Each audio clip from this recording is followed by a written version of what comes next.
Gulatin ko kaya yung anak ko para may mabatbat naman siya dito sa bahay. Asan ba yung tuwalya ko? Ayaw pala nasa CR. Ha? O ano? Ay, sino ka? Asan? Sino ka? Ang sakit nun mapanakit ka talaga. Ay, sorry! Mali ko ba naman kasi na ikaw yan? Kasi nagugulat ka.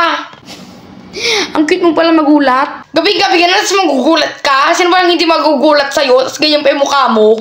Nagsampay ka lang naman pala ng damit. Dito nga ako sa CR nagtago Alangan naman nasa likod ng pintuan. Sa CR nga talaga ako nagtatago pag November. O anong nangyari sa'yo? Ba't ka nakaganyan dyan? Baka ba nasampay sa CR? O ikaw yung ginulat ko, magugulat ka din syempre. Mama, sa totoo lang, hindi ako natatakot sa mga pa-costume mo. Natatakot talaga ako sa mukha mo. Ganyan ba naman yung mukha ng nanay ko? Sino bang hindi matatakot? Kahit nga si tita, makita ka niya, matatakot din yun.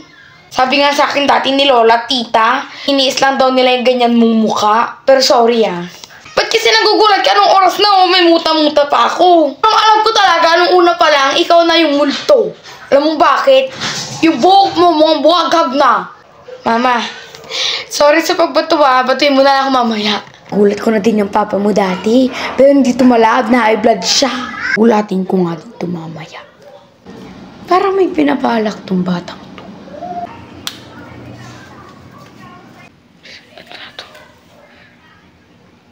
Hey!